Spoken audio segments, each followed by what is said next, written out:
전 세계에 계신 흑수저 여러분 안녕하세요. 흑수저 해리스입니다. 저는 10년 전 25살 때 해외 경험도 없었고 한국 직장 경력도 없었으며 영어 생활 실력도 저조했음에도 불구하고 10년 동안에 해외 취업에 성공하고 캐나다 이민에 성공하고 캐나다 시민권 획득에 성공하고 연봉 1억 벌기에도 성공했으며 부동산 임대 사업에도 성공했습니다.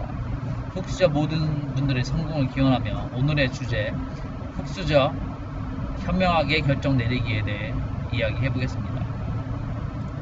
우리는 매일매일 결정을 내립니다. 인생은 결정의 연속입니다. 가끔은 인생의 중요한 향방을 가르는 결정도 내려야 하는데 이럴 땐 현명하게 결정을 내려야 합니다. 그 결정으로 인해 앞으로의 삶은 결정한 방향대로 그 결과는 수년 후가 지난 후에 드러나게 됩니다. 저도 살면서 여러 번 중요한 결정을 내려야 할 때가 있었습니다. 제가 25살 때 모은 돈 2천만 원을 캐나다 유학에 쓸 것인가 아니면 한국에 남아 필요한 것을 쓸 것인가 고민한 적이 있습니다. 그때 결정은 캐나다행이었습니다. 제가 27살 때 캐나다 회사에서 생산직으로 최저임금만 받으며 1년만 일하고 한국으로 돌아갈 것인가 아니면 계속 남을 것인가 고민한 적이 있습니다. 그때 결정은 캐나다에 남는다는 것이었습니다. 제 나이 31살 때 밴쿠버의 직장에 그냥 남는 것이 좋을까 아니면 밴쿠버에서 4,000km나 떨어진 연고도 없는 윈저 지역으로 이직을 하는 것이 좋을까 고민한 적이 있습니다. 그때 결정은 윈저로 이직한다 였습니다. 이런 고민은 그동안 제 인생에서 대변혁을 만들어낸 결정인데 결정하기 어려웠고 그 결정대로 지금 이 자리에 와 있습니다. 오늘은 제가 사용하는 방법을 소개해 드리고자 합니다. 이 방법은 10-10-10 법칙입니다. 이 법칙은 수즈 웰치가 2009년도에 자신이 쓴 책 10-10-10에서 소개한 아이디어입니다. 당신이 결정을 내릴 때 10분 후 10달 후, 10년 후에 어떤 위치에 어떤 곳에 있을지를 생각해 보시고 결정하라는 것입니다. 이런 사고 과정을 통해 당면한 문제를 단기, 중기, 장기적인 시각으로 판단해 볼 수 있는 기회를 가질 수 있게 해줍니다. 단기적인 손해가 있다 하더라도 장기적으로 더 나은 결과가 나올 수 있다면 단기적인 손해까지 달게 감수할 수 있는 용기를 부여해 주기도 합니다.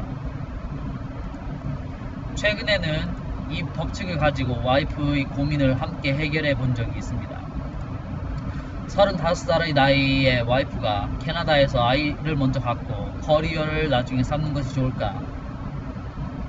아니면 커리어 발전을 위해 캐나다에서 2년제 전문대학교를 가고 나중에 아이를 갖는 것이 좋을까? 고민한 적이 있습니다. 와이프의 고민은 인생이 중요한 결정이었고 결정하기 쉽지 않았습니다. 이때 우리는 10-10-10 법칙으로 이 고민을 해결한 적이 있습니다. 와이프가 커리어를 선택한 경우 10-10-10 법칙을 사용해 미래를 예측해 보았습니다. 10분 후에는 학교 입학에 필요한 것이 무엇인지 공부를 할 것이고 10달 후에는 학교 입학을 준비할 것이며 10년 후에는 커리어 우먼이 되었을 것입니다. 그리하여 원하는 결과를 얻어낼 수 있겠죠. 그러나 학교 입학에 1년, 졸업에 2년, 직장생활에 2년을 쓴 미래에는 와이프의 나이가 40이 되어 임신 적정 나이가 지난 상황에서 아이를 갖는 것은 와이프의 건강에도 무리가 갈 수 있고 아이가 없이 노년을 살게 될 가능성이 높아 보였습니다. 이 선택은 좋은 선택이 아닌 것 같아 보였습니다. 반대로 와이프가 아이를 선택한 경우 10-10-10 법칙을 사용해 미래를 예측해 보았습니다. 10분 후에는 아이를 가질 준비를 할 것이며 10달 후에는 아이가 생겼을 수도 있을 것입니다. 10년 후에는 아이가 커서 8살이 되어 학교를 다니고 있을 것입니다. 그 후에 와이프는 아이를 낳고 조금 키운 다음에 다시 전문대학교를 진학할 수 있을 것입니다. 나이에 대해 규제가 없는 캐나다에서는 늦게 학교를 가는 것과 늦게 취업을 하는 것이 전혀 이상할 것이 없습니다. 이렇게 와이프는 아이와 커리어 사이에서 아이를 먼저 우선순위에 넣는 결정을 하였습니다. 지금은 우리 와이프가 임신한 지 3개월이 되었고 튼튼히 공부하고 있습니다. 사실 우리 와이프가 제가 한 결정이 사실 와이프와 제가 한 결정이 옳은지 옳지 않은지는 모릅니다. 죽을 때까지 알 수도 없습니다. 인생을 한 번밖에 살지 못하며 두 가지 결정 중 한 가지 결정으로만 가는 인생을 살아가기 때문입니다. 그러나 적어도 텐텐텐 법칙을 통해서 우리 나이 40, 50대 때는 우리가 이 결정으로 인해서 어떻게 살아가고 있을 것인지에 대해서 생각해 볼 수 있는 기회를 제공합니다. 텐텐텐 법칙을 통해 어떤 방향으로 살아갈 것인지 생각하고 장기적으로 좋은 방향으로 인생을 이끌어 나갈 수 있습니다.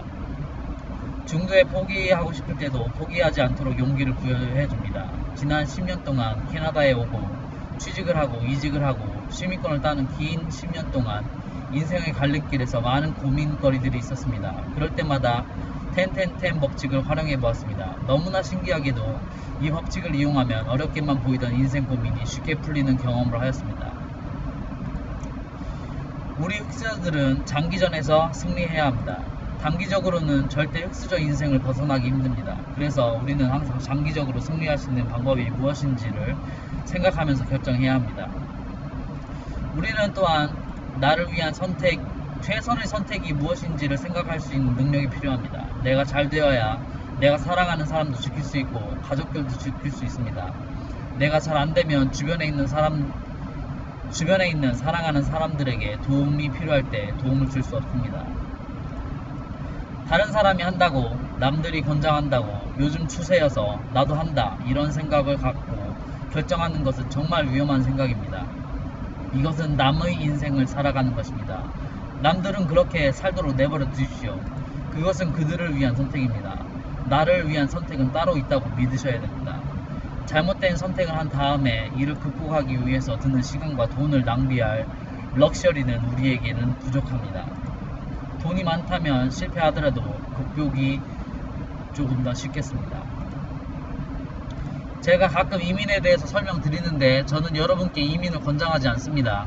이민을 통해서 인생이 정말 좋은 방향으로 변할 수도 있고 이민을 통해 인생이 더 나쁜 방향으로 변할 수도 있습니다. 성공하는 사람도 있고 실패하는 사람도 있습니다. 이민을 고민하고 계시다면 텐텐텐 법칙을 적용해서 생각해 보는 것이 어떨까요? 전국에 계신 흑수저 여러분, 전세계에 계신 흑수저 여러분, 오늘도 여러분의 성공을 기원합니다. 감사합니다.